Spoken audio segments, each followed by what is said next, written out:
생각하기 바랍니다. 이런 차가 나온다는 거 혹시 보셨나요? 야, 이 깜깜한데 이 차가 쭉 지나가니까 미래에 온 것 같았어요. 지금 현재를 보는 것 같지가 않아. 뭔가 그냥 세상이 바뀐 것 같아. 타임머신 탄 것 같습니다. 그런 느낌의 자동차가 바로 기아 EV4인데요. EV4 뒷모양을 보면 이게 뭐야? 이게 말이 되는 거야? 아니, 괴상한데 멋있어요. 이 영상을 보는 사람 중에 절반은 야, 씨, 디자인 이게 뭐야? 라고 얘기하실 것 같고, 절반은 야, 진짜 멋있다, 이게 내가 원했던 차다 라고 얘기할 것 같아요. 이렇게 둘이 쫙 갈라지는 디자인을 만들어냈습니다. 기존에는 없었던 디자인, 누구도 이런 디자인을 흉내도 낸 적이 없는 디자인이에요. 굉장히 독특하고 어떤 면에서는 진짜 멋지다는 생각이 드네요. 일단 많은 분들이 사진으로 봤을 때랑 실물로 봤을 때 가장 차이가 많이 나는 차가 바로 이 차가 아닐까 싶어요. 실물로 보면 전혀 다른 느낌입니다. 일단 규모감 자체가 너무 다르고, 그리고 폭이 생각보다 너무 넓어요. 그리고 또 이 차의 크기를 가늠할 수 없게 돼요. 이 뒷부분을 놓고 봤을 때 이 뒷유리는 마치 포르쉐 타르가처럼 이렇게 굽어 있잖아요. 이렇게 삥 굽어 있는 거 보셨어요?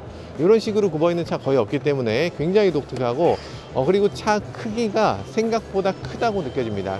마치 K8의 전기차 버전이 이렇지 않을까라는 생각이 드는 그런 뒷모습을 갖고 있어요. 근데 실제로 이 차는 어떻다? 아반떼급입니다. 아반떼급의 전기차인데 이렇게 크게 보이게 디자인을 해놨어요. 그게 이 차의 굉장히 독특한 지점이라고 할 수 있죠. 여기에 램프가 들어왔으면 정말 좋았을 것 같은데 아마 이건 법규랑 뭔가 관계가 있었지 않았을까 싶어요. 이 부분에 램프로 해주지. 요거 참 애프터마켓에서 튜닝하면 안 될까 하는 생각이 드는 그런 느낌이네요. 제가 왜 도대체 이걸 바르셀로나에서 행사를 하나 했더니, 바르셀로나에 요 곡선, 요거 보세요. 요 곡선, 요 라인, 요거 까사밀라를 닮았어. 약간 가우디의 작품을 닮았습니다. 진짜로 이때니까 그런 느낌이 있고요. 딱 유러피안 느낌이 듭니다. 정말 멋지고요. 차체의 외관을 봤을 때 이 라인이 이 차의 높이가 굉장히 낮은 것처럼, 그리고 굉장히 옆으로 튀어나온 것처럼 이렇게 보여주고 있어서 면이 엄청나게 길게 느껴져요. 원래 이런 롱테일 디자인이라고 하는 뒤가 이렇게 긴 디자인은 예전 향수를 불러일으키는 디자인이죠. 예전에는 이런 시기가 있었습니다. 그래서 그런 롱테일 디자인을 최근 들어서는 더 이상 안 한다 라는 추세가 있었는데요. 근데 의외로 이런 롱테일을 다시 되살리니까 너무 예쁘게 보여지기도 합니다. 제가 하나 바라는 게 있다면 이 부분을 까맣게 처리를 했어야 돼. 이 부분을 까맣게 프라이버시 글래스로 만들었다면, 그럼 이 부분과 이 부분이 지금 하나로 딱 붙여서 한 덩어리로 보였을 것 같은데, 근데 아쉽지만 어쨌든 지금은 이런 프라이버시 글래스를 채택하지 않고 있고요. 위에서 빛이 지금 내리쬐고 있기 때문에 조금 더 이 부분이 유리가 더 유리로 보이는 부분이 조금 아쉽게 느껴지긴 하네요. 근데 약간 측면에서 봤을 때 이 부분이 그냥 길다로 끝나는 게 아니고 여기 끝부분이 마치 날개처럼 이렇게 뾰족하게 튀어나온 부분도 있는데, 이런 것들이 차가 스포티해 보이고 굉장히 거대해 보이는 효과를 주고 있습니다. 멋지죠? 일단 멋진 느낌이 들고요. 가장 눈에 띄는 부분은 아마 스포일러이실 것 같아요. 이 부분이 천장에서부터 이렇게 볼록하게 만들어낸 거, 양쪽으로 두 개를 만들어내는 거, 슈퍼 스포츠카에나 있음직한 그런 라인을 갖고 있어서 야, 이거 뭐야? 라고 생각하실 수도 있는데, 사실은 이건 안쪽에 이렇게 연폭 들어가 있는 부분이 있습니다. 머리 공간을 조금 더 만들어낸 부분도 있고요. 그리고 또 디자인 요소로도 이 차를 멀리서 봤을 때도 굉장히 독특한 느낌이 있네? 라고 생각되는 그런 부분으로 보여지기도 해요. 사실 블랙 하이글로시 말고 다른 컬러로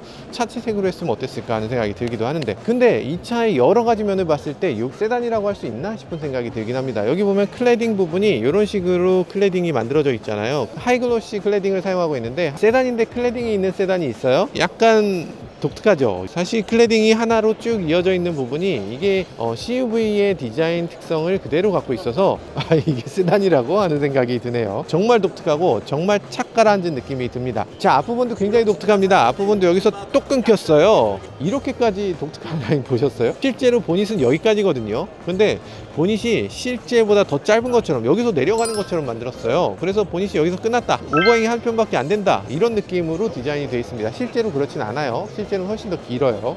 프론트 오버행이 굉장히 짧고, 그리고 뒤쪽이 롱테일로 만들어진 이런 자동차들, 이런 차는 지금까지는 없었잖아요.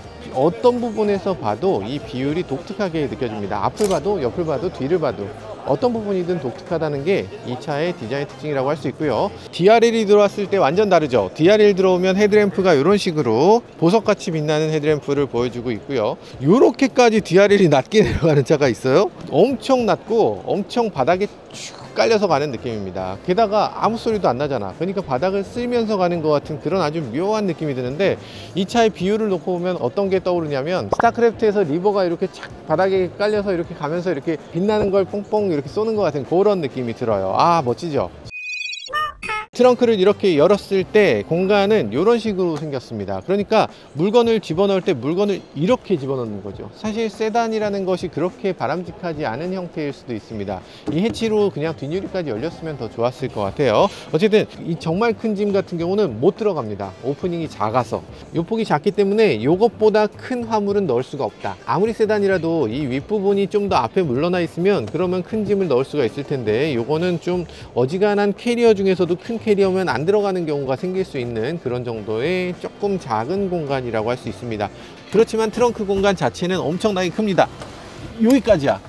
트렁크 공간은 무려 해치백 같은 경우 470리터, 세단 같은 경우 490리터가 넘는다고 합니다. 엄청나게 큰 공간이라고 할 수 있죠. 공간 자체는 큰데 입구가 이렇게 생긴 게 아마 어떤 분들한테 조금 불편이라고 느낄 수 있을 것 같고요. 턱이 높은 디자인이기 때문에 이런 디자인의 차가 없는 건 아니지만 이런 식의 자동차를 탈 때는 짐을 넣고 뺄 때 조금 신경 쓸 필요가 있어요. 무거운 짐을 들 때는 조금 이렇게 몸을 좀 당겨서 이렇게 들어야 되니까 그게 조금 불편할 수 있을 것 같습니다. 하지만 트렁크 안쪽에 이 마감 같은 건 어마어마하게 잘 돼 있죠. 뭐 그랜저라든지 이런 고급 자동차에서 봤을 것 같은 그런 마감을 여기서 보여주고 있고요. 잘 만들었죠? 이 정도 차급에서는 어지간하면 토션 스프링을 사용하고 있는데, 토션 스프링에 비해서 한층 더 좋은 그런 형태를 갖추고 있는 걸 볼 수 있습니다. 자, 그리고 뒷좌석 폴딩 같은 경우는 기능을 제공하고 있는데 저렴한 폴딩을 갖고 있어요. 그래서 이런 형태로 폴딩을 하게 돼 있습니다.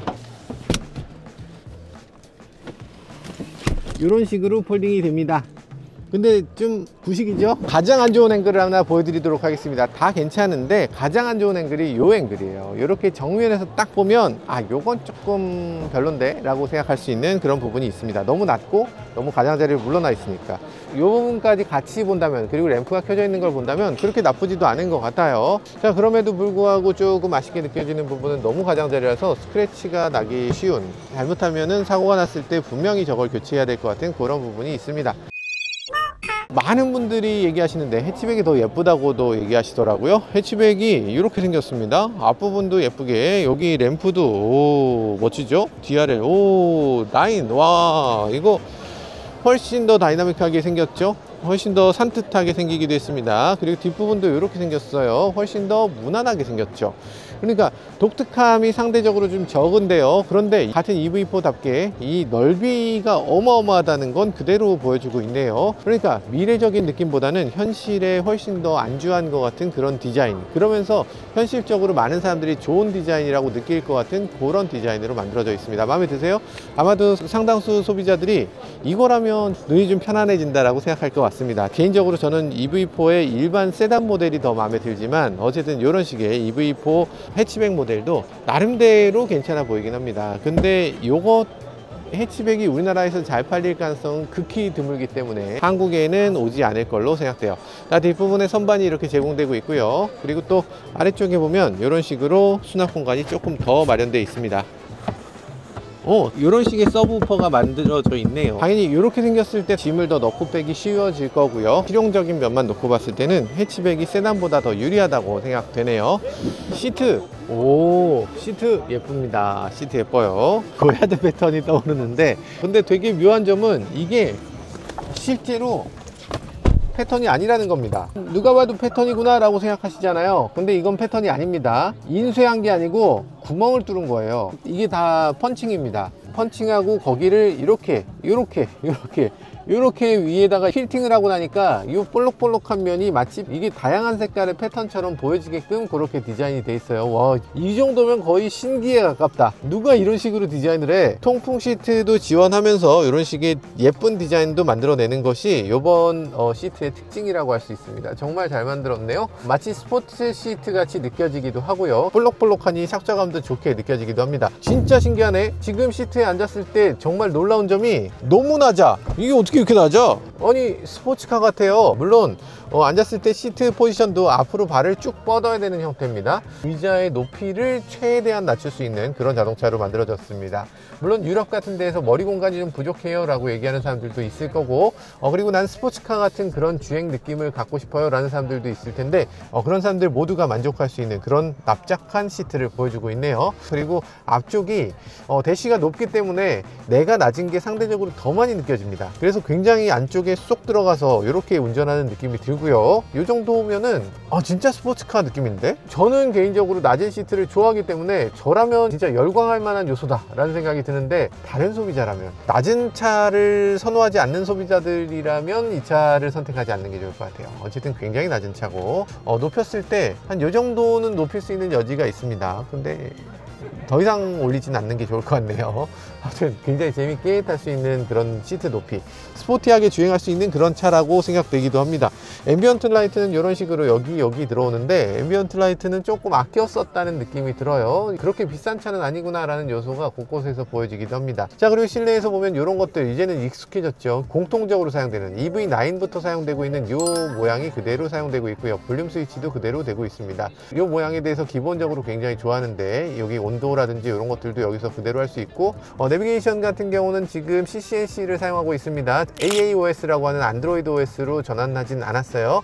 디스플레이라든지 핸들이라든지 이런 버튼들을 놓고 봤을 때, 그리고 요거까지 놓고 봤을 때, 요거는 기아의 EV3랑 너무 똑같다, 인테리어가 그냥 EV3 인테리어구나 라는 생각이 드는 요소들이 곳곳에서 눈에 띕니다. EV3하고 너무 비슷하고, 이런 것들도 너무 비슷해요. 그리고 이런 것들도 비슷하죠. 여기 보면 이런 식으로 휙 누르면 나오는 거. 아쉽게도 무선 충전이 듀얼은 아니고 하나만 충전이 되는 게 있긴 하네요.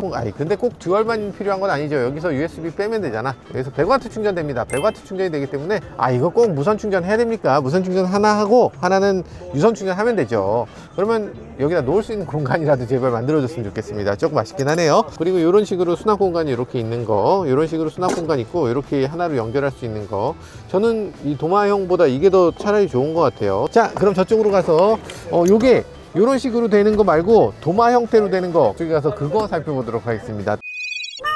자, 그럼 EV4의 실내를 살펴보도록 하겠습니다. EV4 세단의 실내를 살펴볼 텐데요, 이 부분을 보면 이런 식으로 도마 그대로 쓰고 있어요.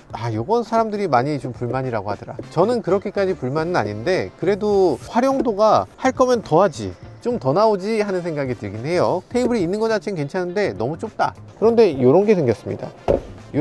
이렇게 큰 공간을 사용할 수 있고, 여기도 뭔가 놓을 수가 있어요. 여기 180도로 돌려서 뒷좌석에 있는 사람도 여기다 간단한 테이블로 사용할 수가 있다라는 건데, 차가 움직일 때는 사용할 수 없고, 뭐 휴게소라든지 이런 데서 차를 잠깐 세워놓고 여기다가 뭐 햄버거를 먹는다든지 여기 노트북을 놓고서 일을 한다든지 이런 것들을 할 수 있는 작은 공간이라는 겁니다. 일단 그 기능적으로 그렇게 사용하는 사람이 정말 많을까라는 생각이 들긴 하지만, 그래도 뭐 나름대로 테이블을 쓰는 사람들이 있을 테니까 그런 사람들이 썼으면 좋겠다라는 아이디어는 뭐 알겠습니다. 그리고 이 아래쪽에 보면 수납 공간이 조금 더 있어요. 그래서 이 콘솔 박스가 여기 없어지니까 여기다가 짐을 놓을 수 없는 거는 아쉽지만 이 아래쪽에다 넣으면 된다라는 거고, 일단 기존에는 이 아래쪽에다 넣는 게 너무 멀었어요. 특히 EV3 같은 경우는 아래쪽에 이렇게 깊이 넣어야 됐으니까 팔이 잘 안 닿는 위치 아니냐라는 얘기가 있었고, 무선 충전도 멀었다 이렇게 얘기를 하는데, 지금 EV4는 그래도 다행히 시트가 낮아졌습니다. 여기가 그냥 코앞이 됐어요. 이제는 그렇게 멀지 않네. 이 정도면 수납 공간으로 쓸만하다는 생각이 들긴 합니다. 이 부분이 조금 더 얕았으면 어땠을까 싶은 생각이 들긴 하지만, 뭐 이 정도라도 나름대로 또 쓸만한 공간이 될 수 있는 것 같네요. 이 앞부분의 많은 부분을 EV3랑 공유하고 있고, EV3랑 너무 비슷하기 때문에 별로 할 얘기가 없습니다만, 그래도 EV3의 많은 부분이 너무 잘 만들어졌기 때문에, 특히 디스플레이라든지 뭐 이런 버튼들이라든지 이런 것들 눌렀을 때 햅틱이 되는 부분도 있죠. 여러분들은 느끼지 못하겠지만 저는 눌렀을 때 딸깍딸깍 소리가 느껴져요, 손가락 끝에는. 이런 식으로 만들어진 것도 나름대로 잘 만들었다는 생각이 들고요. 하나 더 바라는 게 있다면, 저는 손이 닿는 부분을 좀 가죽으로 많이 만들어줬으면 좋겠어요. 예를 들면 보통 이제 PRND 같은 거 기어 시프터로 하잖아요. 한 3천만 원 넘는 자동차들을 보면 기어 시프터 어떻게 돼 있습니까? 그냥 생 플라스틱이에요? 아니잖아요. 가죽으로 감싸잖아요. 마찬가지로 이것도 가죽으로 감쌌어야지. 이건 왜 그냥 플라스틱으로 놔두는지 모르겠어요. 아무리 비싼 차도 요 기어 시프터는 플라스틱이거든요. 다음번에 이걸 고급화 시킬 거 거면 이 혼 커버, 기어 시프터 이런 부분을 가죽으로 처리해주면 좋겠다는 생각이 들고, 그리고 또 이런 부분, 여기 보면 지금 은색으로 처리된 부분이나 흰색으로 처리된 부분이 있는데 글씨가 나오는 부분은 반드시 어둡게 해줬으면 좋겠어요. 그래야 글씨가 불이 켜졌을 때도 이렇게 잘 안 보이는 경우가 없을 테니까요. 자, 그런 생각이 들고요. 여러 가지 버튼 부분이라든지 이런 것들은 조금 더 단순화 시켜줄 필요가 있겠다는 생각이 들지만, 아무튼 지금 세대에서는 이게 최선이었을 것 같다, 이런 생각이 듭니다. 제가 평소 같으면 시트를 이렇게 두지 않습니다. 평소에 저는 시트를 이렇게 둬요. 이렇게 운전하는 사람인데, 그런데 이 차만큼은 예외예요. 이 차는 지금 바닥이 굉장히 낮은 차고, 그러다 보니까 시트를 자꾸 뒤로 밀게 되네요. 그래서 시트를 이 정도 해야 저한테 맞거든요. 저 평소에 이렇게 운전 안 하는데, 아무튼 이런 상태에서 뒷좌석으로 넘어가 보도록 할게요. 우와, 우와, 이게 되네. 앞좌석을 뒤로 저렇게 밀었으면 당연히 뒷좌석은 부족하겠거니 생각했는데 뒷좌석이 무릎 공간이 이게 되네요. 한 뼘이 됩니다. 앞좌석을 어지간히 뒤로 밀어도 괜찮을 것 같고요. 그런데 문제는 EV4는 굉장히 스포티한 자동차입니다. 파나메라 뒷좌석에 탄 것 같아. 파나메라 뒷좌석에 타보면 앞좌석 시트 같이 버킷 시트 같이 생겼어요. 이 어깨 부분이 양쪽으로 이렇게 올라와 있어요. 이쪽도 올라와 있습니다. 그래서 딱 앉았을 때 몸을 이렇게 감싸. 그리고 시트가 아래로 기울어 있습니다. 상당히 기울어 있어요. 뒤로 이렇게 누워있는 느낌이 들어요. 물론 그게 나쁜 건 아니죠. 나는 스포티한 자동차가 좋다라는 분들은 이게 오히려 장점이라고 할 수도 있을 것 같습니다. 그런데 대다수의 승객들은 이런 시트는 처음인걸? 이렇게 느낄 것 같아요. 아무튼 굉장히 아늑하다면 아늑한 공간, 좁다면 좁은 공간입니다. 지금 머리 공간은 92cm 정도 나오는 것 같네요. 머리카락이 살짝 닿는 정도를 보여주고 있고요. 천장에 보면 두 개로 볼록볼록 이렇게 생겼잖아요. 이렇게 볼록볼록 생긴 거 이 실내에도 있습니다. 그래서 머리 공간이 더 나와요. 만약에 위에 이 볼록볼록이 없으면 이 머리 공간을 못 만들었을 겁니다. 그래서 여기 앉아보면 야씨, 이게 머리 공간이 나오네, 와 신기하다 라고 생각될 정도의 그런 신기한 공간을 제공해 주고 있습니다. 무릎 공간 괜찮고 머리 공간 괜찮고 어깨 공간도 괜찮아요. 한 가지 안 괜찮은 부분이 있다면 풋룸이에요. 이 바닥으로 앞좌석 시트 아래로 발이 기본적으로 들어가지는 않습니다. 물론 이렇게만 되는 건 아니에요. 앞좌석 시트를 조금 올릴 수 있습니다. 앞좌석 시트를 조금 올린다면 아래쪽으로 발이 들어가겠는데, 그런데 이런 식으로 타라고 만든 차가 아니죠. 앞좌석 시트는 어디까지나 최소한으로 낮출 수 있는 게 이 차의 가장 좋은 점인데, 그 부분을 조금 올려야 된다면 그 가장 좋은 장점을 희석시키는 부분이 있겠죠. 차는 세단의 비율을 갖고 있어야 되기 때문에 차체 루프를 계속 낮추다 보니까 이 안에 있는 사람이 조금씩 더 눕혀지는 거예요. 이렇게 서서는 안 되고 이렇게 자꾸 눕혀지고 이렇게 계속 낮아지는 이런 형태이기 때문에 어쩔 수 없이 이런 자세가 나오게 되는 겁니다. 그러다 보니까 이 엉덩이부터 이 바닥까지의 높이가 상당히 낮다. 뒷좌석에 앉았을 때도 무슨 스포츠카에 앉은 것 같은 그런 느낌이 듭니다. 일단 꼭 앉아보고 선택하시는 게 좋을 것 같아요. 그리고 와이드 선루프를 채택하고 있는데, 와이드 선루프라는 이름이 조금 무색하게, 선루프가 유리로 처음부터 끝까지 이렇게 큰 유리가 천장에 자리 잡고 있지만 실제 오프닝 되는 공간, 열리는 공간은 그렇게 넓지 않은 걸 볼 수 있어요. 저 앞으로 조금 더 열어도 될 것 같은데, 아마도 저 앞쪽에 있는 헤드 콘솔 스위치가 너무나 부품이 커서 저 앞으로 더 밀지 못한 것 같아요. 기아가 저 부분을 조금 더 작게 만들든가 아니면 이 부분에서 공용화를 하지 않아야 될 것 같은 생각도 들긴 하는데, 아무튼 조금 더 넓었으면 좋겠다. 그리고 지금 기아가 이 부분을 흰색으로 한다거나 좀 더 밝은 색으로 하면 덜 답답해 보일 것 같은데, 약간 뒷좌석에 앉았을 때 이 앞부분이 이렇게 내려와서 좀 답답하게 느껴지는 부분도 있네요.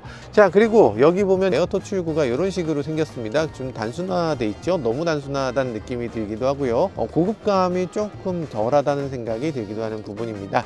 그리고 여기 보면 수납 공간이 간단하게 제공되고 있는데, 역시나 이렇게 비싼 자동차의 수납 공간으로 느껴지진 않아요. 그러니까 차가 그렇게까지 고급감이 떨어지면 어떡합니까? 라고 할 수도 있는데, 이 차는 어디까지나 아반떼급의 전기차입니다. 그러니까 저렴하면서 스포티하면서 젊은 사람들이 좋아할 만한 자동차로 만들어진 거예요. 아마 이 차를 럭셔리라고 생각하고 산다면 조금 실망할 수도 있겠다. 그렇지만 이 차를 아반떼 전기차라고 생각하고 산다면 이것보다 좋은 선택은 없을 것 같다, 그런 생각이 들기도 합니다. 기아 EV4가 지금 여러 가지가 있으니까 EV4의 색깔 4가지를 살펴보도록 하겠습니다. 4개의 색깔이 있는데 어떤 색이 가장 마음에 드세요? 첫 번째는 이 컬러고요. 와, 이런 식의 오, 멋진데요, 그죠? 그리고 어두운 컬러도 굉장히 잘 어울립니다. 이 차도남 같은 느낌이 드는 그런 컬러고, 이렇게 깜빡이가 켜졌을 때 요 대비가 어마어마해서 이것도 꽤 세련돼 보이기도 합니다. 와, 멋지죠? 그리고 저는 이런 것들도 굉장히 재밌는 부분인 것 같아요. 지금 보면 램프가 이렇게 대각선으로 깎여 있잖아요. 대각선으로 램프가 나와 있는 거 많이 보셨어요?